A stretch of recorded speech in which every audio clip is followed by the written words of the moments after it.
Sheila and the Ford family and Rod Wood for their unwavering support and belief and patience through let's call it a season with a lot of adversity, a trying season. So their support, belief, and patience meant everything to Dan and myself and what our plan was. And want to thank our football support staff.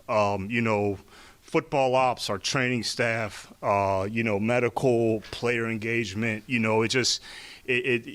a COVID year, just from player safety, traveling, all of that, it takes a lot to get through a year like this that we did. So want to thank them and want to thank the business and support staff over at Ford Field. It takes a lot to get to game day and to put on a great game day experience. It's all hands on deck. So appreciate everything that they do and put on a great experience for our fans. And definitely not last, but not least, but definitely our great fans for showing the patience, sticking with us through thick and thin. And I put our passion from our fan base, I'll put that up to anybody across the league. So really, really appreciate them sticking with us as we laid the foundation.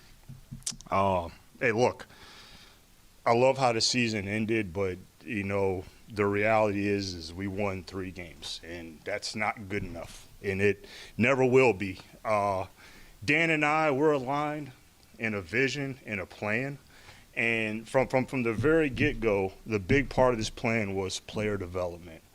And what we were totally in line with is, we're going to let these guys play. You guys have heard me talk about it. We're going to let these guys play.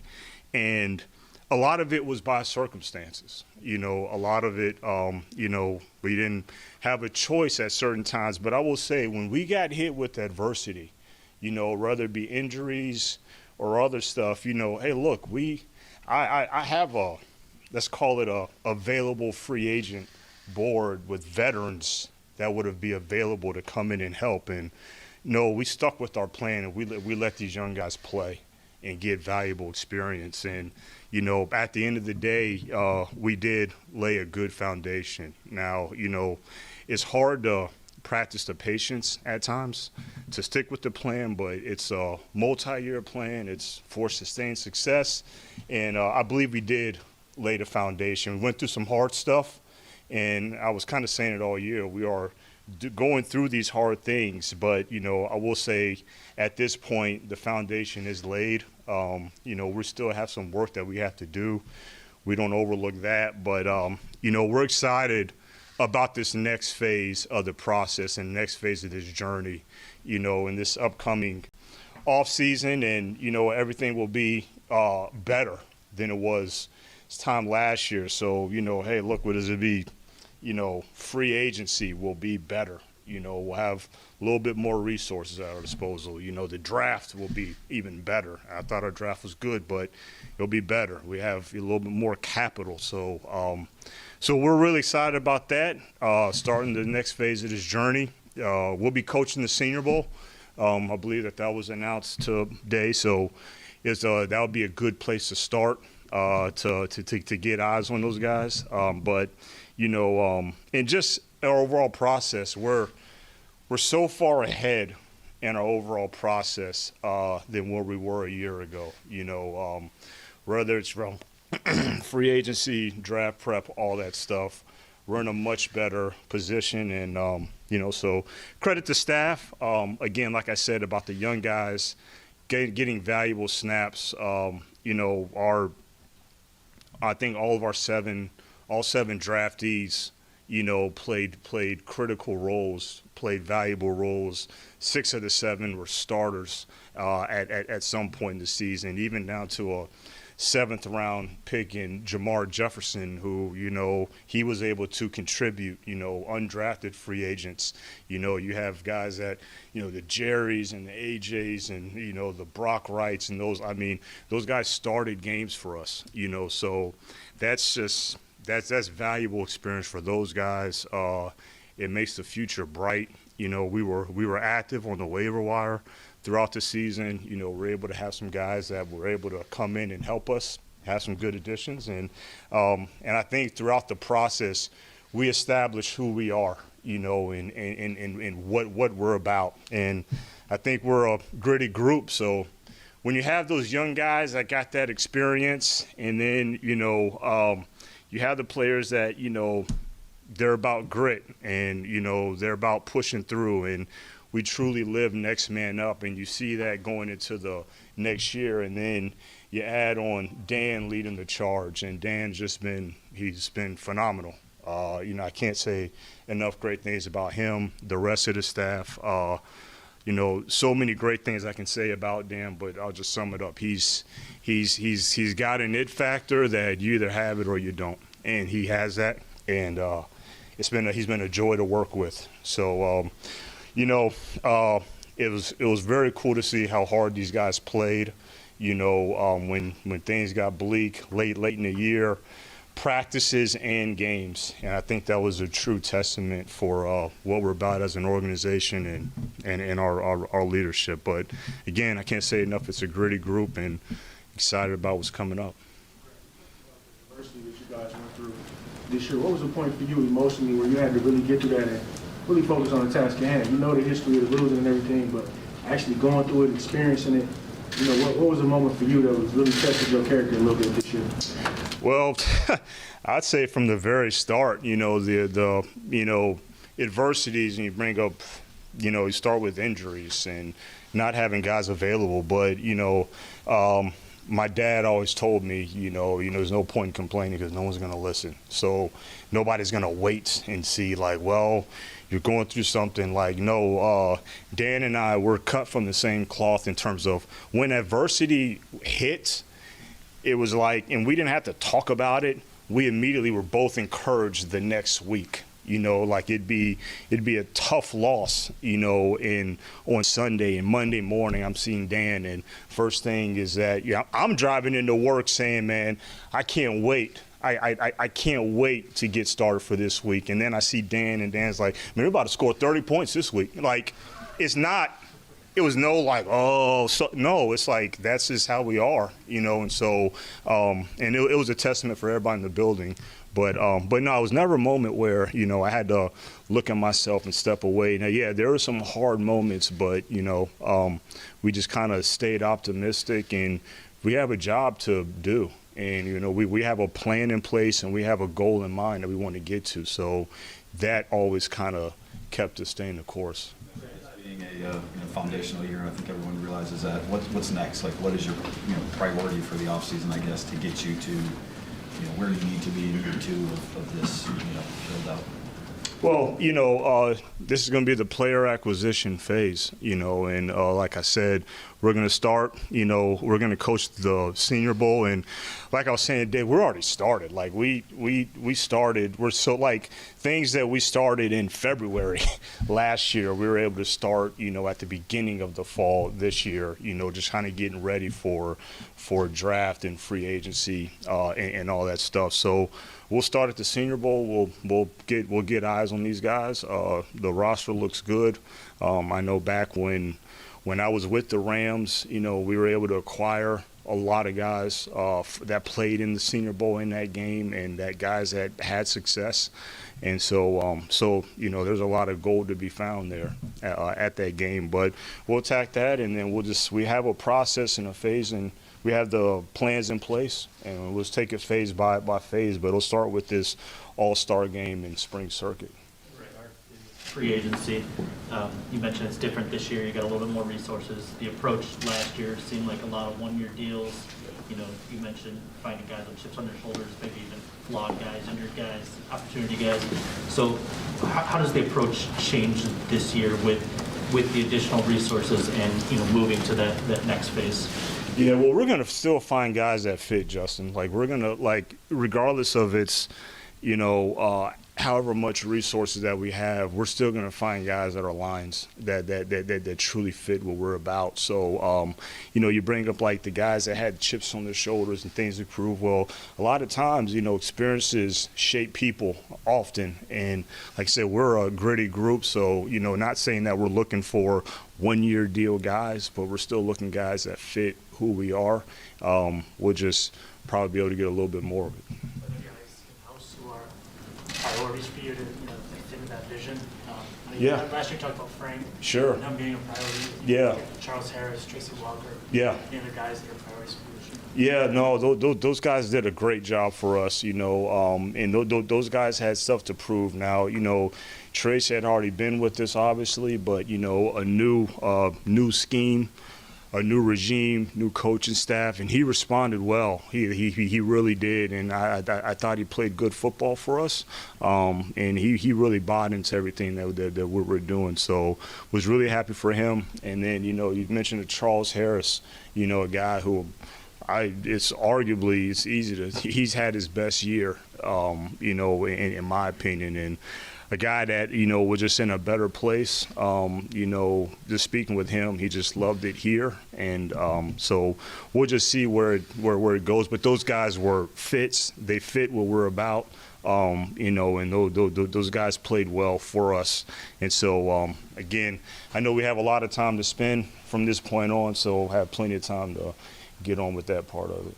Jared played some pretty good football there the second half of the season. You guys made the switch with some things you were doing coaching-wise, and the wide receiver core kind of really picked up. Just your comfort level with him, that position, and specifically with how he played that second half, and the confidence he probably built from that stretch of games there to finish the season. Yes, him. And that, Jared, I can't say enough about his resiliency, and I've been talking about it at length. You guys have heard me talk about it all the time, about just like the mental toughness and the physical toughness and his resiliency. And again, we talk about will, talk about grit. That's why he fit from the very get-go. And then the success he had late, it all came from that, because he had some rough patches. He had some adversity that he had to fight through. And I give him all the credit in the world that he stayed the course. And some tweaks were made, some changes were made, some, let's call it reinforcements, some players emerged. And but he played really good football. It wasn't a surprise that he played good football, because I guess my history with him, I've seen him play some of his best football, so that wasn't a surprise. But I was more proud of, he showed that resiliency and mental toughness to push through, and he played good football last half of the season. Brad, what does it say about the draft and the process when in the first round you get a player who is what you thought he was, in the fourth round you get St. Brown, who's exceeded everything you could have thought about? Yeah, well, again, we talk about we're going to get guys that we love. And, so you talk about first round Panay. Yes, he is what we thought he was going to be. And Panay is only going to get better. I mean, for what he was able to do, being a left tackle in college and opting out and coming in as a right tackle, and then Decker goes on, he goes to left, and Decker comes back and he goes back to right. And Mike, he's the youngest. I mean, him and Kyle Pitts were the youngest guys in the draft. So he's only going to get better. But then when you go down to the fourth round, he's still, with St. Brown, he's still in that mold of he was who we thought he was going to be. It's the same thing. Like you can say, well, he's a fourth round pick. You're not expecting, but Monroe, and I said it to you guys earlier after we drafted him, he reminded me of some of the guys that we had when I was back in LA, and I believe that, he showed that in his own way. He's a culture fit for what we're all about. But again, I think everything just kind of clicked for him kind of late. But we always knew he had the intangibles in work ethic, and he's just a pro's pro in the way that he's wired, that equated to a lot of his success on top of his physical ability. You just see what Sewell and St. Brown accomplished and how they maybe exceeded outside expectations. with guys like Levi and Barnes, who also got big opportunities and maybe didn't show it as much in the box score, can you say what you see in those two guys that positively heading in the right direction for them? Yeah. I'll start with Levi, and you guys know how excited I was to acquire him and how much, we talked at length about him. And Levi, again, like I said about Sewell, coming off of an opt-out, battled some health things earlier in the year. And so by the time we were at the point now, Dan and I thought that he was just going to be almost a red shirt, so how well he performed down the stretch was well, and it wasn't always good. He's got a lot of stuff that he's got to work on, and he's aware of it. We were having a discussion about that the other day, but he's a very smart guy who's very physically gifted, and he's self-aware about what he needs to work on heading into this offseason. So it's a big year. And then with Barnes, another fourth rounder, a guy that we were high on, that we loved, and you got to think, Barnes, hey, look, he was playing linebacker his first year last year at Purdue. He was learning how to play linebacker last year. So then he makes the jump to the NFL, and he's still learning how to play linebacker. Now, I will say the growth that he's made from the start of the season till just this past game, has been tremendous with, Mark DeLeon's doing a great job with him, Chris has been doing a great job with him, and I'm inspired. I'm encouraged by the growth that he's showing. I'll just say though, the play that that got the touchdown caught on him, on the boot that slipped out. Probably about 4 or 5 weeks ago, he would have not even probably recognized that coming, but he did. So just it was little nuances like that where you saw the growth and development in his game, and I think the future's bright for him as well. Did you have your first set of draft meetings already for this year, like last month or whatever, a couple weeks ago? Yeah, we kind of stay in the process throughout the fall. What are your early thoughts on the top of the draft? Picking number 2, obviously, like what sort of difference maker, I guess, do you expect to be available for you at 2? I hope it's a difference maker if it's 2. But no, we're still going through that process now. Again, like I was telling Kyle, we'll kind of talk about that later on down in the process, and hopefully we get some more clarity, starting as early as after we do the Senior Bowl. But, I do think it is a good draft, though. It is a good draft, at pretty much all positions, really. So I think that we'll be in a good spot. That's, without getting into names, do you think there is a difference maker at 2? Do you think there's that type of player? I hope so. And it's a fair. I know you're going at. It's just I think every draft is different. It truly is. There's some drafts that are really, really top heavy. Some drafts are not. Some drafts are better to, they're better, more heavy on day 2. It's kind of a little bit better there. It's more heavy on the back end. So, but I think all that's being sorted out. Our personnel department's doing a heck of a job. I think we've pretty much seen everybody. We have a good bite at it, but obviously what we're about to embark on is going to provide a lot of clarity for those guys. How would you prioritize your position groups of need? Obviously, offensive line's not one of them, but what would be, if you could fix one position, what would be top? I think that I don't think it's just one position. First of all, I would agree. Yes, offensive line. You could say defensive line. You could argue that those are strengths of our team, but we do want to improve in all the other areas. I think our running backs did a really, really nice job, but we can always get better at the perimeter positions, on both sides of the ball, so we'll but I think it's not one position that you can kind of focus in on right there.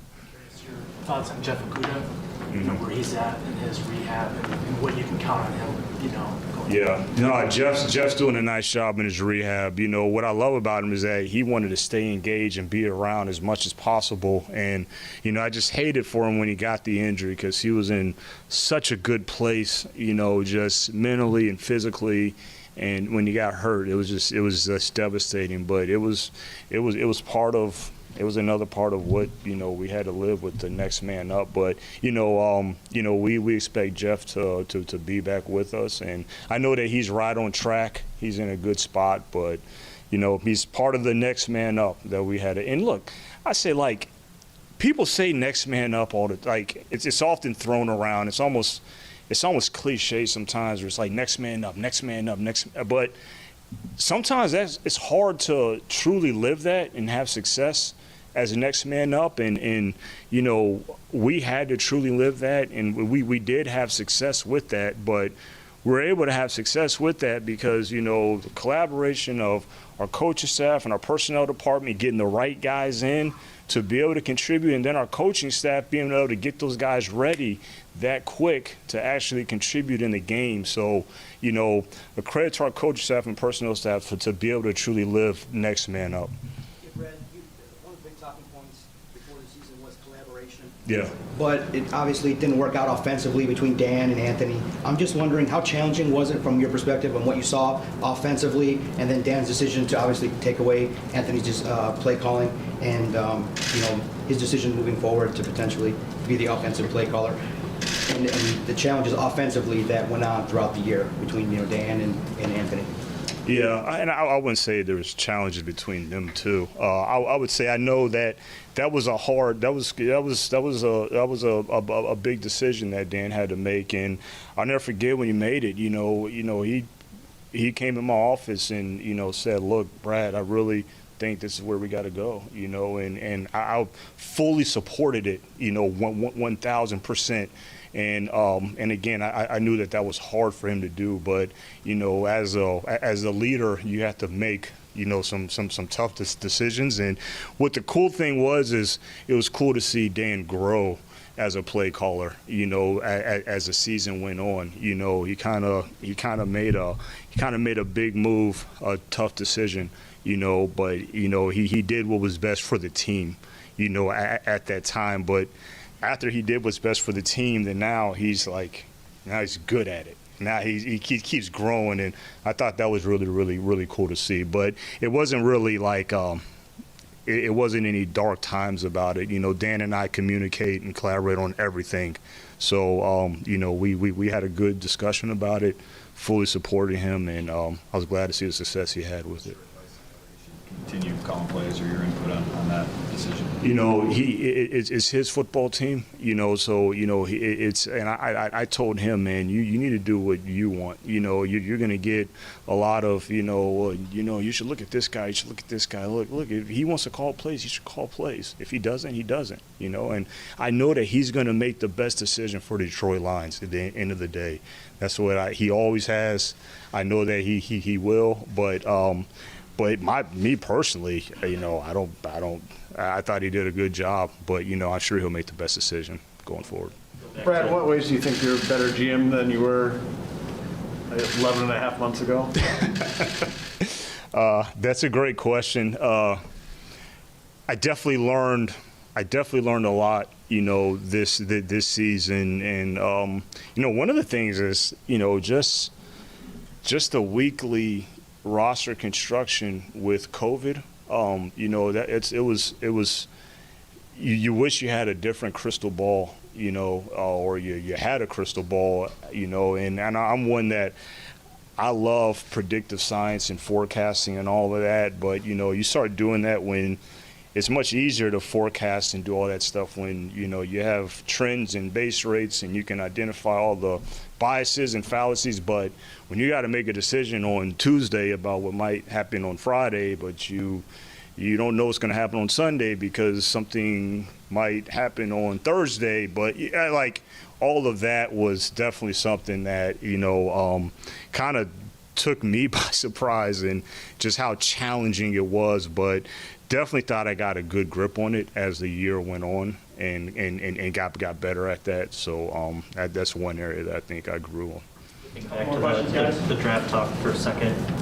That's your background, right? Mm-hmm. You've been studying these guys for years before you even got this job. So obviously there's work to do, Senior Bowl, Combine, Pro Days and all that, but how much of it is already kind of done? Like, how much work is done on the top 100 or top 200 prospects for you Well, I'll keep those specifics in house, but I will say we have a good, thorough, unique process, and we utilize all facets, with the manpower that we have, plus the technology that we have available to us.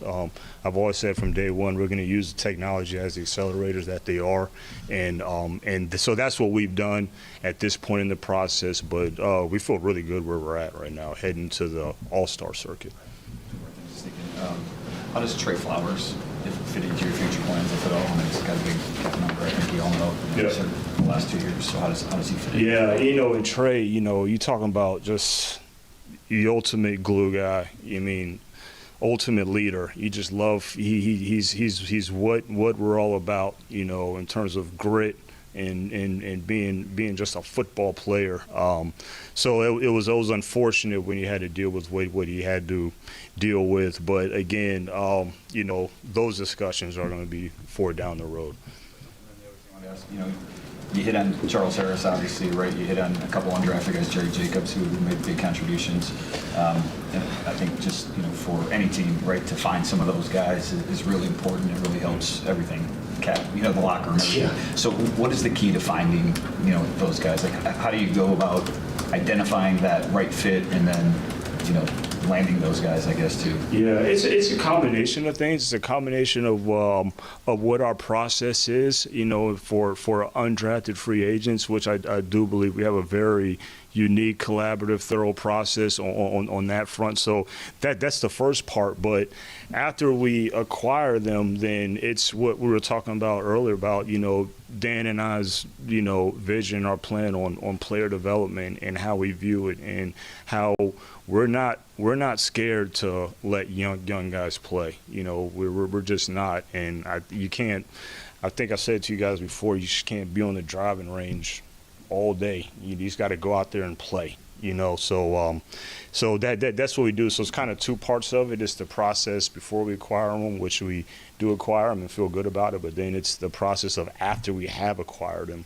What's the plan for success? And we have a good plan for that as well.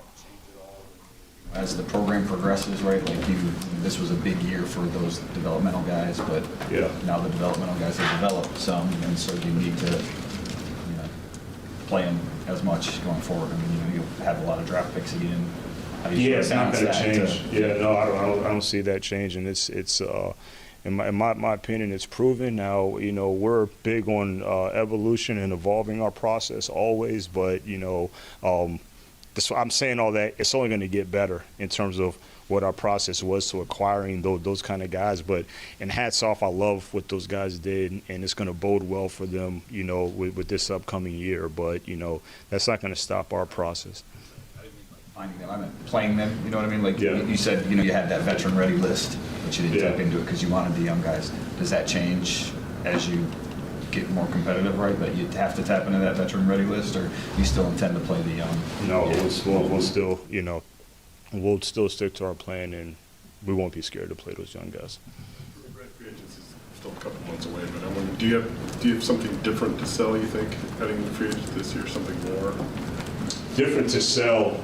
Well, I don't know if it's a selling point. It's just we can only be who we are, and we'll have a little bit more resources to use than we did last year, but at the same time we'll be smart with everything. And from a selling, if I'm hearing you right, you mean like in terms of like what we're about. Yeah. Okay. Yeah, I thought I heard you correctly. Yeah. No. Hopefully, the word is spread about what we're building here. And I think it's evident. And the culture that we have in place. And so I don't think, again, I'm not sure if it's a selling point, but hopefully that's evident that everybody's going to see that, and that word is going to be around about what we're all about. And I think it's evident about how hard we play, and we're a gritty group that play really, really hard, but we have an outstanding culture here, and so hopefully that bodes well for us in free agency. With the way you close the season, developing young guys, you move on to establishing an identity like you wanted to? Where do you need to be better as a GM going forward? Is there anything that you saw maybe as a hole in your game this first year that you want to improve upon? Well, outside of the crystal ball for COVID, rules throughout the season. Besides that, look, I'm big on self-assessment. So I always think I can get better in all areas. I'm not I know you mentioned, I have a lot of experience in the draft. Yes, I do. I believe even with, in free agency last year, not every single guy, was a home run, but, Alex Anzalone did very, very well. Charles Harris did very well. Khalif Raymond did very, very well. But I think I can grow in all areas, whether it's free agency, the draft, salary cap, I'm always going to look to evolve and improve myself, and that's what I preach to our staff about evolution and constantly evolving. So, but that's what I'm all about, is just constantly improving myself, and that's what I'll do. All right. Thanks, guys. Thanks, guys. Appreciate it, man. Thank you. Thanks for coming.